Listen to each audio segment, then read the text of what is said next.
What's up, everybody? It's Alex Smith, CEO of Spartan Elliott Army, and we got Chrissy, a special guest. We got Chrissy Coonrod. I said it right? Yeah, you did.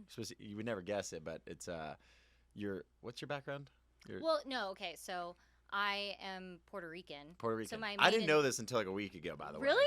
Yeah, because I didn't know that last name had. Yeah, you just don't. No. You just don't look it. That's my married name. So my maiden name is Izquierdo, which means left in Spanish, like go left. Turning left. Okay. Yeah, so Coonrod is my married name, and yeah, so that is definitely not Puerto Rican. I should have known that. We're gonna recap. We're gonna redo this. I went right into that. All right. That was aggressive. All right. Boom. This is the start.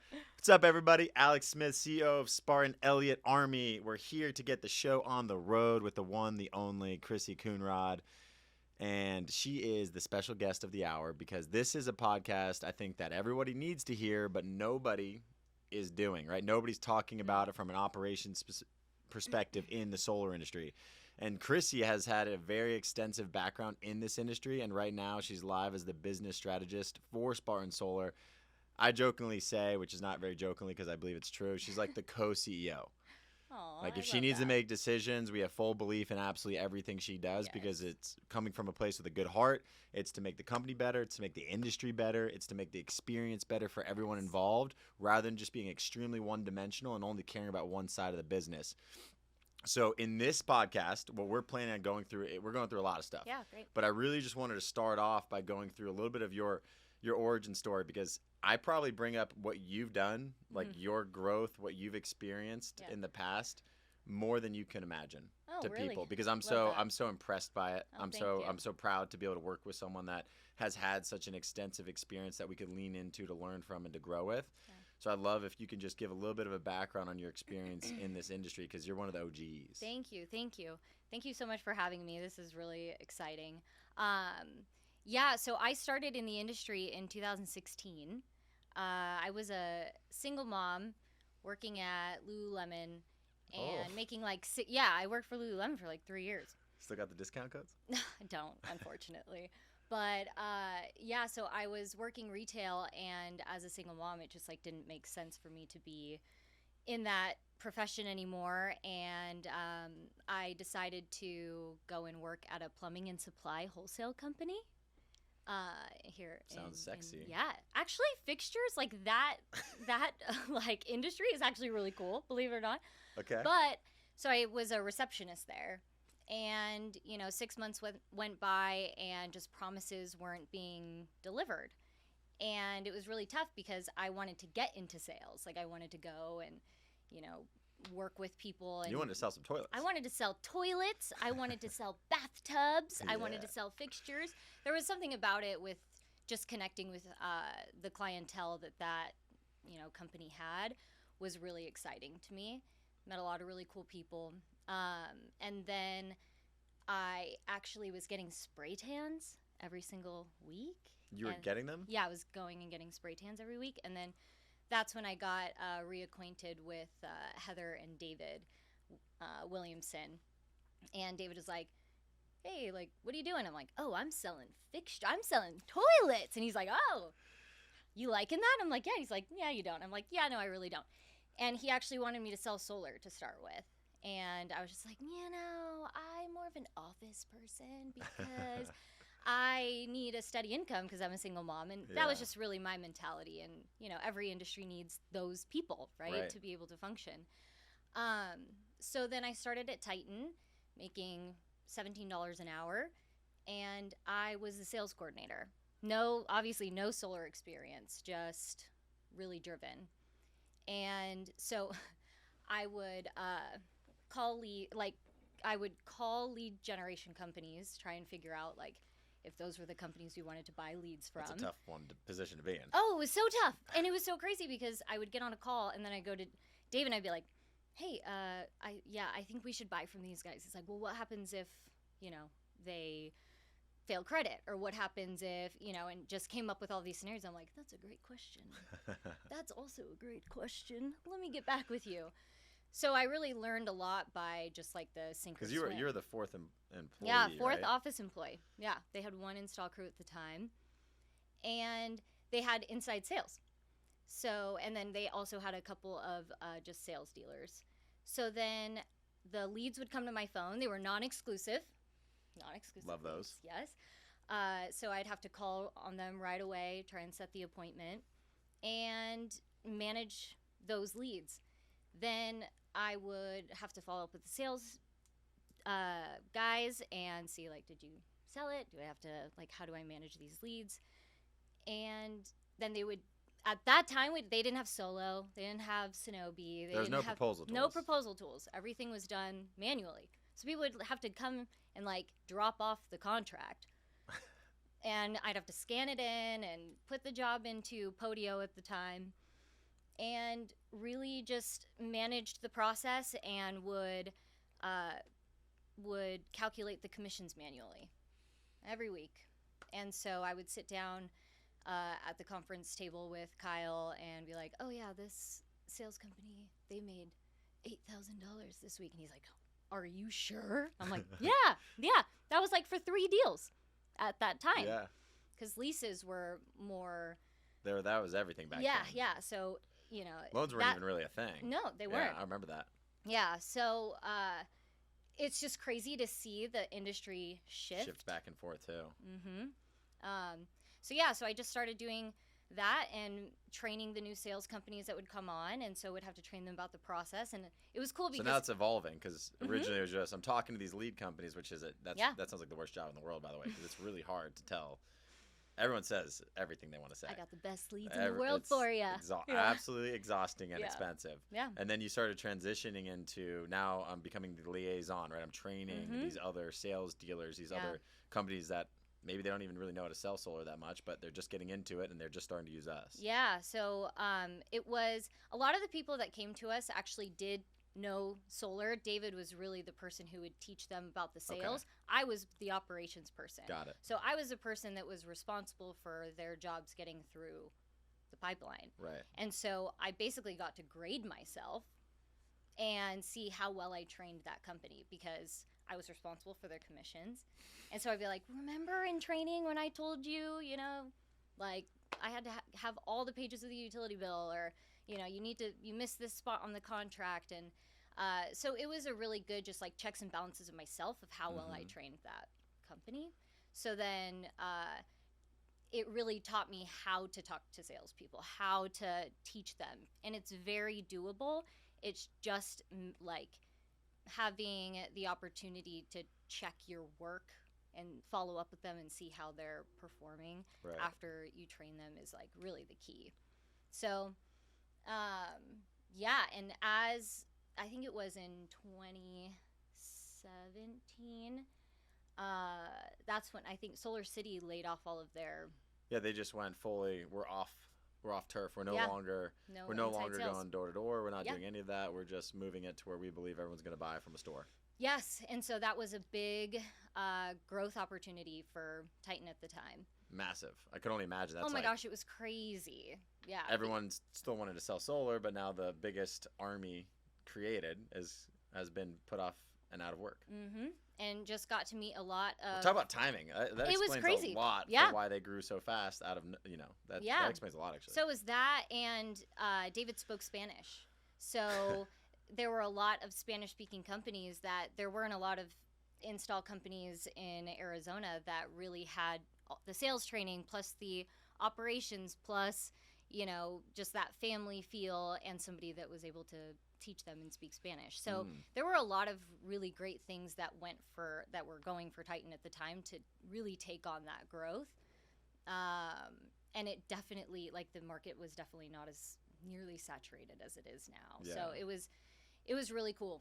It was a really fun experience to be a part of, and I appreciate it every single day.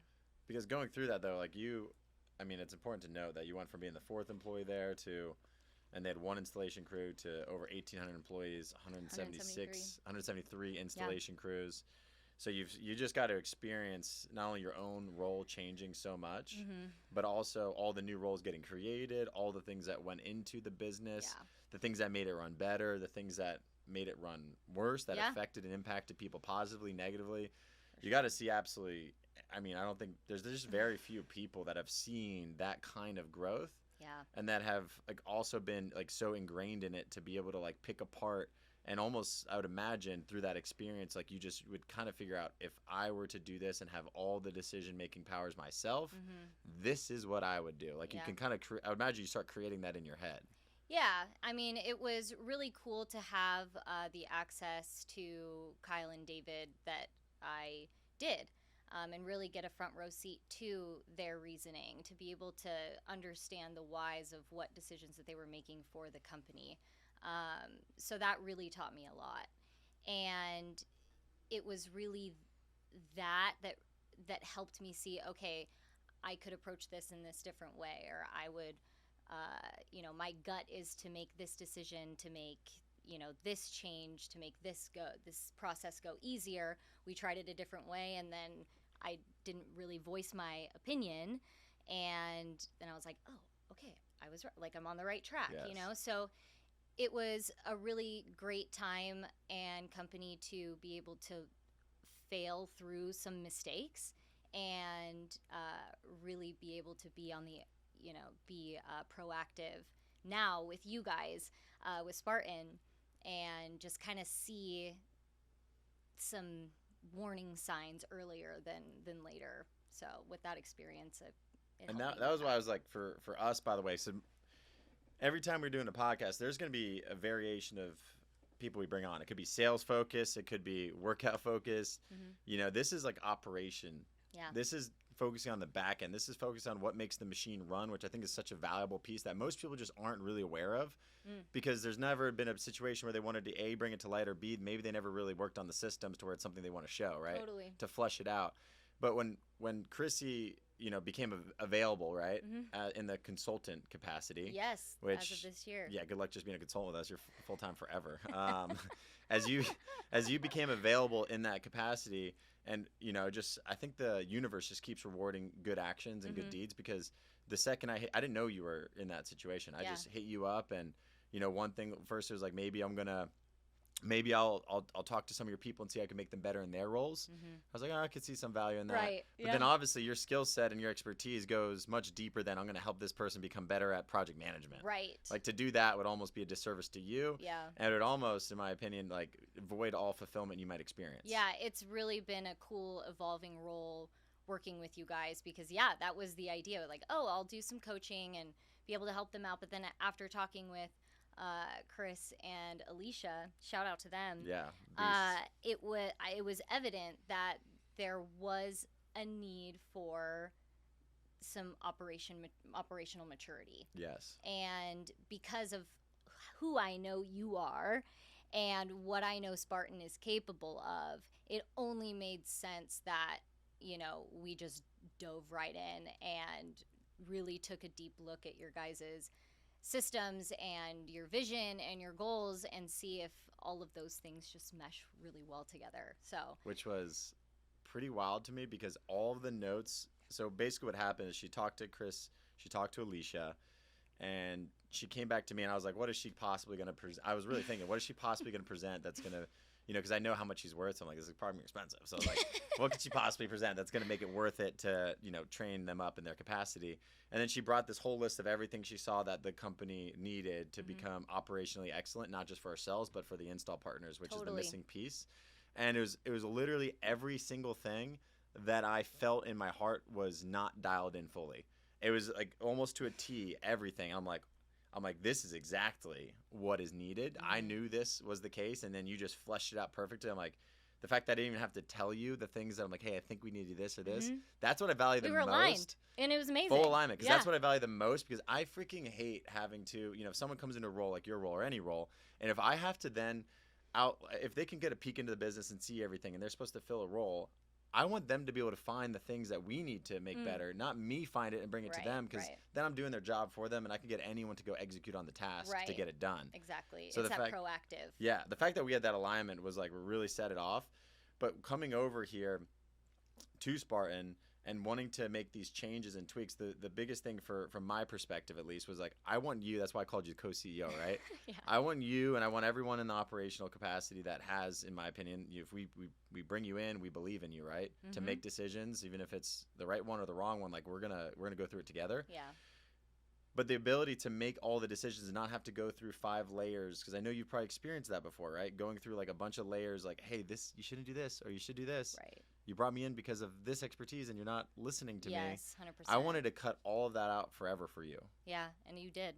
That was like the biggest thing. Yeah, and it was so refreshing because subsequent to my departure at Titan, finding that type of home was kind of frustrating.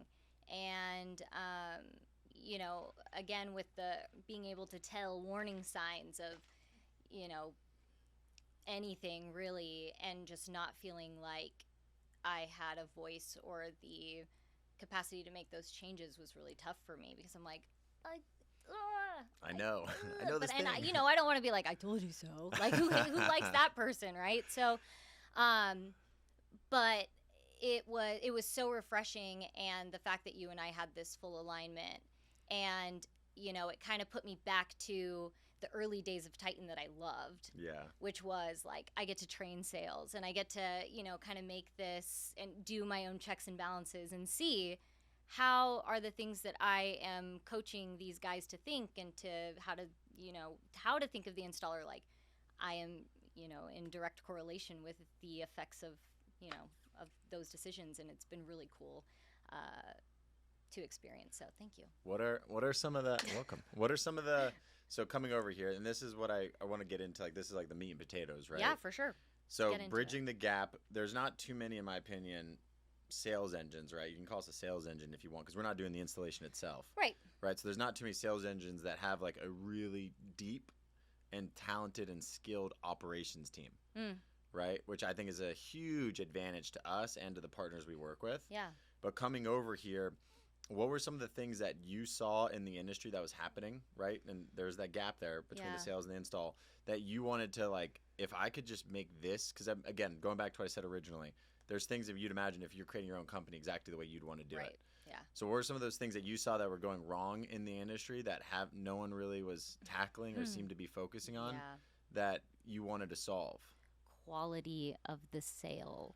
Quality, right? Like, you can go up there and you can sell a bunch of jobs, but and it's great for morale, and it's great for the group chat, and it's great for Instagram, and it's great, you know, for Snapchat, whatever it is that everybody does. I hope it's not Snapchat Nobody anymore. does Snapchat? I don't know. I feel like a lot of people are on Snapchat, but anyways, that's a different podcast. Beige flag, they call it that. Beige flag.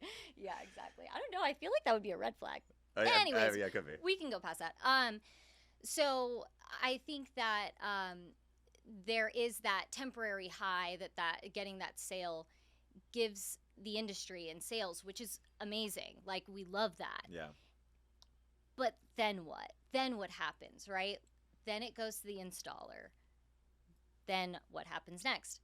They have a contract review team usually that looks over all of the necessary documents that are needed. And that operations team for that installer has had a previous conversation with the sales company telling them, you have to have this, and you have to have that, and you have to do this, and you have to do that, and this is the perfect packet, and da-da-da-da-da, perfect. Happy path, right? It's tough. It's really tough to manage that at a high level with the amount of volume that, like, a company like Spartan is doing.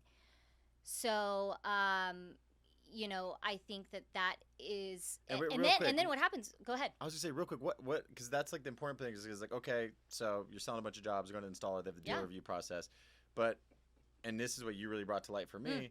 What is, because you've experienced high volume coming in before, totally, with a very low install rate, right? Yeah. What you would expect versus what you get. Yeah. What happens in an installer's world when someone's delivering them? Because in the beginning they're like, this is great. We're going to be rich. We're going to kill it. They're giving us so much business. This is going to be amazing. $100,000, big check.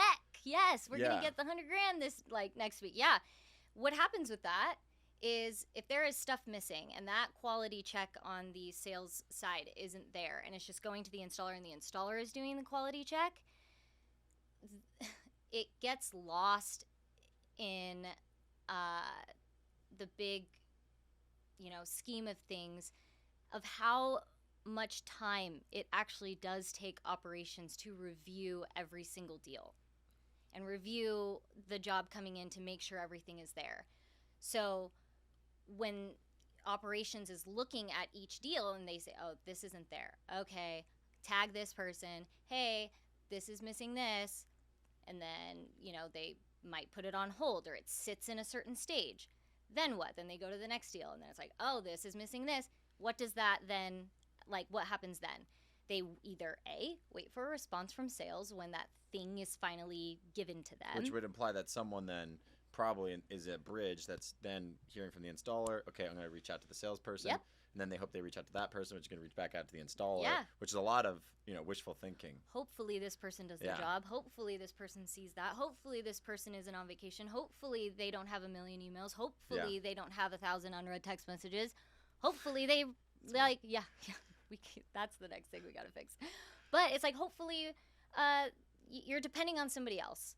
And as a sales leader and as, working with a sales company, the standard for the quality of that sale, I think, just needs to be raised up a little bit. And Spartan has been so receptive and willing to go that extra mile to do that. And the payoff that the operations people, when they are reviewing contracts and they are, trying to move the deals through their system, they're going to want to look at Spartan jobs. That's going to be the first, because that's going to be the quickest, easiest review for them. So they're going to be like, oh, I'm going to filter by Spartan because I know this is going to take me 10 minutes. Yeah, they're almost basically just sending it because of the systems we built out straight to design and engineering. Yeah. Because it's already they already know it's good. Yes, 100%. And even just that care for the installer, it shows that you care about their time, their resources, all just even their operational cost, right? You really are thinking of that company and the well-being of the operations people every day, because the stigma in the industry is sales, they never listen, or they don't do that, they don't, but it's really how big is your desire to actually change that? Right. And so deciding and taking the opportunity to work with you was really I thought I was going to be when I made the decision to do consulting. It was like, oh, I'm going to go and I'm going to help installers and I'm going to fix their processes and it's going to be great and everything's going to be amazing. But it starts with the sale. Yeah. It literally, everything starts with the sale. And if the sale isn't quality, then no amount of fixes of processes and CRM changes and all of this that I can do for an installer will mean anything if sales doesn't hold up their end of the bargain. And that is what is setting Spartan apart. Because it takes a while, I would imagine, and this is a couple-part question, but I imagine it takes a while for, an installer is hungry for business, right? Especially if they're not getting as much volume as they can carry and can handle. Yeah. So they'll take on just about anybody, right? There's not too many filters. Oh, we can do 50 a month, we can do 100 a month. Okay, we'll bring you on because we could use that volume. Totally. But I imagine there's a big lag between, okay, these guys are crushing it to finding out what's really happening, right? So say they have a 50% and by the way, a 60%, 50% cancel rate in the industry is becoming extremely common. It is, unfortunately. It's becoming extremely common. There's a lot of reasons for it, but it's becoming extremely common because, again, volume is toted at the highest level of respect. So everyone just wants to have the biggest numbers to post on everything, which, again, there's value there, right? But we had to make some changes to make sure it's the most legitimate volume that installers going to be happy with. So two things. One, how long does it take an installer to really realize what's happening? Totally. And then two, how much does that actually, so say they are sitting at a 50 or 60% cancel rate, how much is that really, are the installers still making money? Is it costing them? What happens? What's crazy is that installers that are smaller, that take on that amount of volume because they do want to grow, they hire people because they think that it takes 10, 15 minutes to review a job, or it takes all day to review 50 jobs because of all of the follow-up that they have to do of the 50 last week that came in that 75% of them were missing something. Yeah. And it's so then they overhire, so then their operational costs go up for jobs that are 60% of those 100 jobs are canceling. There is no payoff there, and there is it's just terrible for the installer health. And so people just don't think of it that way. And so they're, oh yeah, we're going to help you grow. You can hire. But it's if 60% of it is fake, 50% Mhm. of it is fake, 40% of it is fake, like, then you're hiring people to really just what? Yeah. Look at stuff that's missing and then just follow up with that. Like, That we is what should that hold our becomes. people to a higher standard than Yeah. that. And it's crazy. So, the changes that Spartan had that we've worked on together, and the buy-in really from the leaders at Spartan has been so refreshing, because it's like it just breaks the stigma of sales doesn't listen. Sales are dumb. Sales don't get it. Sales don't care. They just want to get their their sale, post on Instagram, Snapchat, and be like Be be done. happy with Yeah. that. And it's like, no, like, sales can be different if you talk to them about the benefit of this in a different way. It's been fun. Well, I think it's and just last question on that note though, because that's how it impacts like the smaller companies, which is obviously devastating. Because we're seeing a ton of companies, Yeah. install companies go out of business. There's a big one. Cubic just went out of business, right? Yeah, I did see There's that. been a ton of big companies. I'm not gonna name all the names, but there's a lot of big companies that have been going out of business. Smaller, medium, large, like all sizes have been going out of business, which is tragic, because I feel like this has a big part to do with it. It's not everything, but I feel like this has a big part to, because if all their attention and For sure. time, here's the other layer too, right? If all their attention and time is going to solving this part of the funnel, which is the volume, right? It's all coming in here. We're solving this. We're hiring for this. We're trying to fix this. We're trying to get better communication to the reps, like whatever it may be. Then I guarantee you a lot of their attention cannot go to actually making their systems, software, and Totally. processes better. It's just solving this, and then they still get into this clunky thing. Yes, yeah. Right? It's just a reactive approach to problem solving. And it's like, instead of getting to the root of the problem and actually fixing that, they're just putting Band-Aids on everything. And eventually those Band-Aids come off, they lose their stickiness, and then the truth is exposed, and you start to see the pain points, and really the lack of planning on those operational, and then everything is a fire drill. And it's like, let's not live in a fire drill. Like, let's get to the root of the problem, right? And so that's where I think sales really has a big opportunity to step up and like actually revere the job that, like, and really respect the job that the installer has to give the homeowner that you took the time out of your day to spend time with and sit at their kitchen table. Like, have respect for both, and just really like raise your standards and just be better. And it's really cool to see the buy-in from Spartan. And while the numbers might not be sexy, it might not be 2,300 or 5,000 or even, whatever number you want to throw out there, but if the quality of your work is there, and the installer is rewarding you for that, and you find the right partners that are going to like also be great for your customer, like, your referrals and your retention and your checks are just going to be more, it's just going to be abundant, and so that's where I'm at with how cool it's been to see, again, that shift in Spartan. And then last note on the side of like what problems it causes, then we're going to go into the solution side of it. But even that's like some of the smaller companies, right? How it can impact them hiring this new sales force. Now, looking at, because I know your own experience, but dealing with a company that already has a lot of volume, can handle a lot of volume, and then experiences, because there's a bunch of those big installers out there, right? That can do that. They can handle that. Yeah. How does that impact, them in that situation where they're getting, maybe a 40% pull through rate? Does that still have an impact on them, or are they like kind of immune to it at that point? It depends on what their process looks like. I think for anybody, the loss of opportunity is detrimental.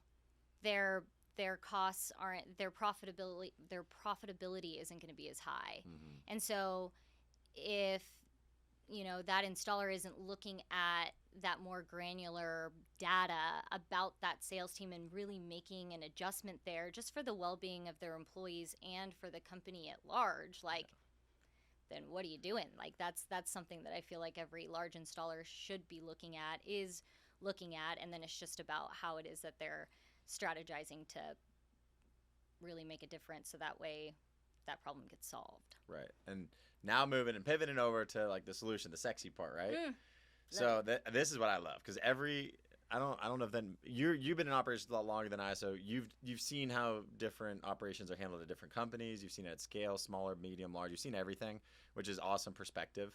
I love the perspective because it lets me know like how are we doing right now. Sometimes I just like I think we're doing good. But going into like that side of things, one thing we do at Spartan Solar, or I really just want to keep calling it the Spartan Elite Army because that's what it is at this point. One thing that we do every single month is we do an operations blitz. The coolest thing in the entire world, by the way. It's like 3 to 5 days where all of operations fly into one location, and we go down into every single friction point we are experiencing, our partners are experiencing, and we try to create the systems through software, the solutions, the people. We try to do whatever we can to create the process that will allow for that solution to not only like sound good but come to life and be scalable, because scalable is the key word here. Oh, it sure is. So I freaking love these operations blitz, and having you to like kind of lead it is amazing.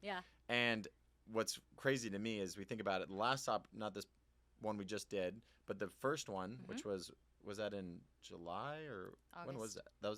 That was in August. Yeah, September. Yeah, we have our October. Our first operations blitz was in August. Yeah. Right after you End came of August, on. yeah. End of August, right? Yeah. Somewhere around there. Yeah.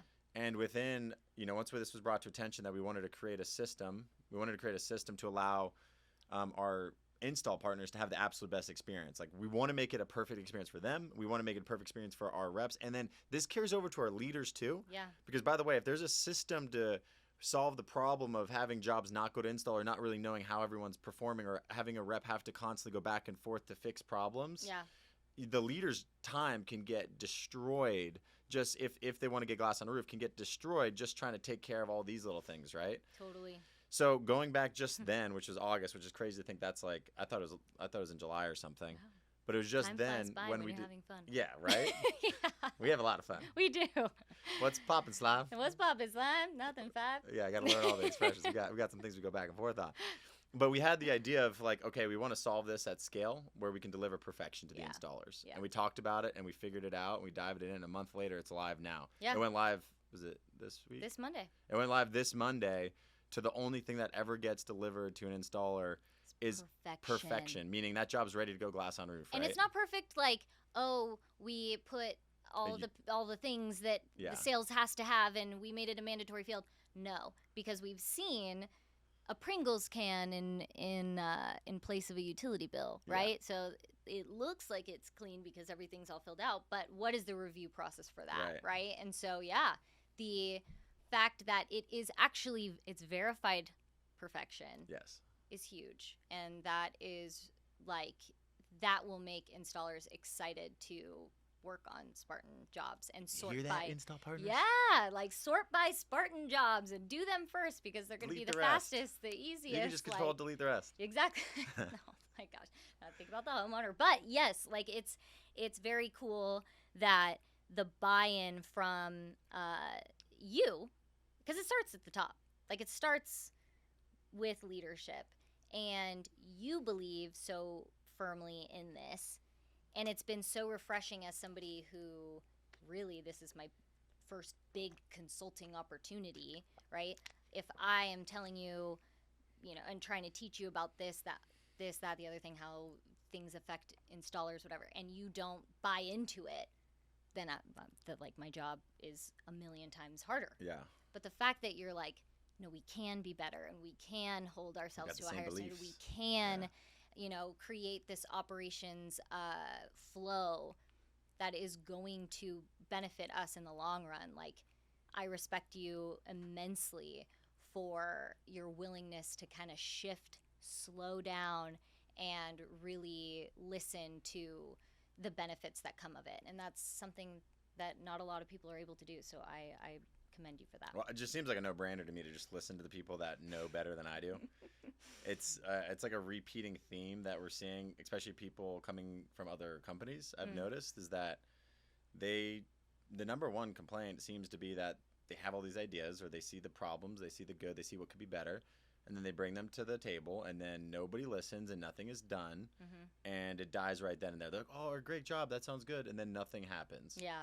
which is why we're like, we got to every month. We got to do in a month what people do in a year. Like, yes. Like every one of our months is someone else's year. It's so crazy because it's like we lay out the exact responsibilities for each person that are there, and it's like, how do we accomplish this? Like, how do we fix this pain point in 30 days? I wish everyone could see it from like the sales side. Like everyone could like have like a live Zoom showing like us like going through this in the think tank. Yeah, it's very cool. And so I have seen that, kind of like let's go, let's fix this problem, and then everybody gets distracted. And especially in a world right now where everybody really likes the whole work from home thing or work remote thing, that's awesome. Totally.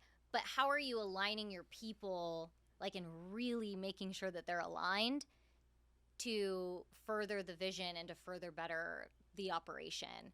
And because you can have a stand-up meeting and you can meet every morning, or you can meet once a week on Zoom, or you can do all, but to get everybody in a room together where we're all talking about the problem and how we're going to get the solution to that problem, it teaches other people about what everybody else is doing in operations, and so being able to have Anthony there to explain the sales side of it is really eye-opening for the creative development team, and what it is that they're creating.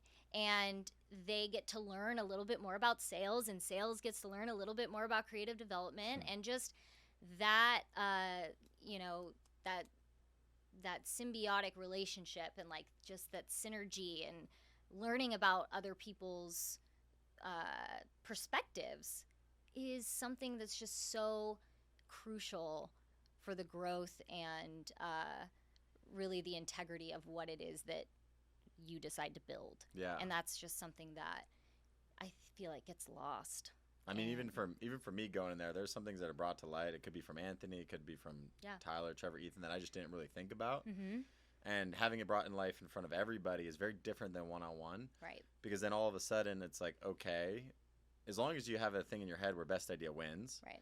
As long as you're not just like my way or the highway, right? You just understand that the ego needs to get dropped, because it doesn't really matter who comes up with the idea. It just matters that we make some shit happen. And don't talk in circles. Everybody talks about like you start with the problem, and then it's, oh, and well, what if this happens? And what if that happens? And they're like, no, bring it in. Okay. Like, we will deal with that if that comes up.